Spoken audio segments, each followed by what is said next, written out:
Goeiedag en baie welkom. Ons skrifgedeelte vir vandag uit Johannes 16 vers 32. Kom ons lees saam. Kyk, daar kom 'n tyd, en dit het al gekom, dat julle uitmekaar gejaag sal word, elkeen na sy eie huis toe, en my alleen sal laat. Tog is ek nie alleen nie, want die Vader is by my. Dit het ek vir julle gesê, sodat julle in my vrede kan hê. In die wêreld sal julle swaar kry hê, maar hou moed, ek het die wêreld klaar oorwin. Baie van ons sukkel met die idee dat ons as volgelinge van Jesus steeds swaar kry ervaar.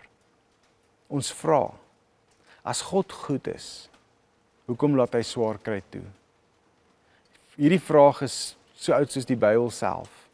Jesus antwoord dit nie deur ons 'n maklike lewe te beloof nie, maar deur ons 'n groter waarheid te gee. Dit is so, maar ek het die wêreld klaar oorwin. My vrede gee ek julle. Een van die grootste foute wat ek dink, wat ons as Christene maak, is om te dink dat geloof ons van probleme sal spaar. Hoe sterker my geloof, ons praat van geloofsreëse, hoe sterker my geloof, hoe minder probleme. Daar's mense wat baie sterk sal verskil met dit, deur te sê, hoe sterker my geloof geword het, hoe meer uitdagings het my pad langs gekom. Dis die ander kant van hierdie muntstuk. Maar ware geloof gaan nie daaroor om probleme te vermy nie. Dit gaan oor om vertroue in God, selfs in die middel van probleme, te hê. Iemand het eendag gesê, ons vertrou nie die Here dat hy ons alles sal gee wat ons vra nie. Ons vertrou hom vir wie hy is, al gee hy ons niks nie. Jesus sê duidelik, in die wêreld sal julle swaar kry hê, belofte. Hierdie woorde van hom bedoel nie om ons te ontmoedig nie, maar om ons voor te berei. Wees wakker. Moenie omkant gevang word nie. Kyk om jou rond. Loop katvoet. Die gebrokenheid lê en loer vir ons. Ek dink in gesprekke met my eie kinders. Ek sien iets aankom, ek sien moeilikheid kom en dan sê, wow, jy moet kyk. Sien jy hierdie situasie? Sien jy hierdie omstandighede? Dis wat kan gebeur. Wees katvoet. En dis die waarskuwing wat Jesus vir ons gee. Maar dan sê hy, hou moed, ek saam met jou in die middel van hierdie goed. Ons het 'n hoop. Ons het 'n hoop en 'n verwagting dat hierdie swaar kry en verdrukking en benoudheid wel tot 'n einde gaan kom. Maar wat doen ons, soos 'n bekende skrywer altyd sê, in the meantime? Wat doen ons hier in die tussenin tyd?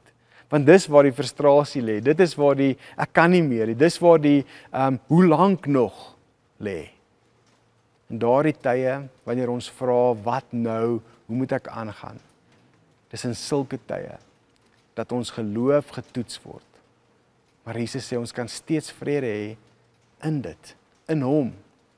Beteken nie dat swaar kry verdwyn nie, maar dat ons nie alleen daardeur hoef te gaan nie. En dan terwyl ons in daardie tussenin tye sit, gee ons nie moed op nie. Ons stel ons kop op en ons kyk die wêreld in sy oë. Jesus sê in vers 32, julle sal my alleen laat, maar ek is nie alleen nie, want die Vader is by my. En dalk voel jy tans alleen in jou stryd. Jesus is nie net 'n voorbeeld vir ons nie, maar ook 'n voorbeeld van ons. Ons gaan deur dieselfde goed. Dalk voel jy tans alleen in jou stryd, miskien deur verlies, mislukking of teleurstelling. Die persoon wat die naaste aan jou was, is nie meer daar nie. Ons word baie keer herinner dat Jesus hierdie ervaring eerstehands geken het. Hy is deur sy eie disippels verlaat. In die donkerste tyd van sy lewe slaap hulle. Maar hy het geweet dat die Vader steeds by hom was. En dis ons troos. Selfs wanneer mense ons verlaat, is God steeds met ons. Ons praat van Immanuel, God met ons. En steeds het hy hierdie gevoel aan die kruis, dat dit wel gebeur het, gevoel en ervaar. Hy sê, my God, waarom het jy my verlaat? Psalm 22 wat hy aanhaal. Beteken nie, as ons so voel, dis waar nie. Die Here los ons nooit. Die laaste woorde van hierdie teks is die kragtigste. Dis die woorde wat by die meeste bly. As ek dink aan my eie lewe, my eie teleurstellings, my eie ontmoedigings, my eie moeilikheid. Hou moed. Hou moed. Ek het die wêreld klaar oorwin. Wat beteken dit dat Jesus reeds oorwin het? Dit beteken dat ons swaar kry nie die finale sê het nie. Dit beteken dat sonde en dood nie die laaste oorwinning behaal het nie. Dit beteken dat ons deur Jesus in hoop kan leef, al verstaan ons nie altyd hoekom ons deur sekere dinge gaan nie. Om in Jesus oorwinning te leef beteken om met 'n ewigheidsperspektief te lewe. Ons swaar kry is nie die einde van ons storie nie. Ons geloof gaan nie net oor wat God in hierdie oomblik doen nie, maar oor wat hy al reeds gedoen het en nog gaan doen. God is die heeltyd aan die werk in ons lewens. Ek dink aan Paulus se woorde in Romeine 8, as hy sê, en hy werk nie net daaraan nie, hy werk dit ten goeie mee. Hy's besig met groot goed in ons lewens, dalk in die onderbewussyn, dalk in die onsigbare. Eugene Peterson se weergawe bring dit op 'n kragtige manier na vore, as hy sê, take heart, uitroepteken, I've conquered the world. Dis ons uitdaging, om moed te hou, selfs in swaar kry. Om te weet, ons is nooit alleen nie, om in Jesus oorwinning te leef, nie as mense sonder hoop nie, maar as mense wat weet, dat ons storie nie ons swaar kry eindig nie. Ook dat ons swaar kry nie ons storie is nie, dat dit groter as dit is.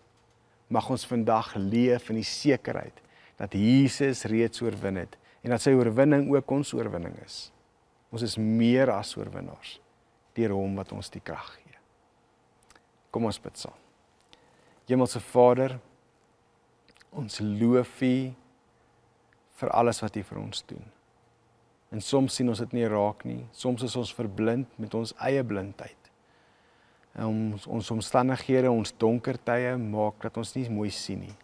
Maar ek bid vir verligte oë van ons verstand, sodat ons kan sien dat ten spyte van dat U daar is, met ons is en ons aanmoedig om deur dit te druk.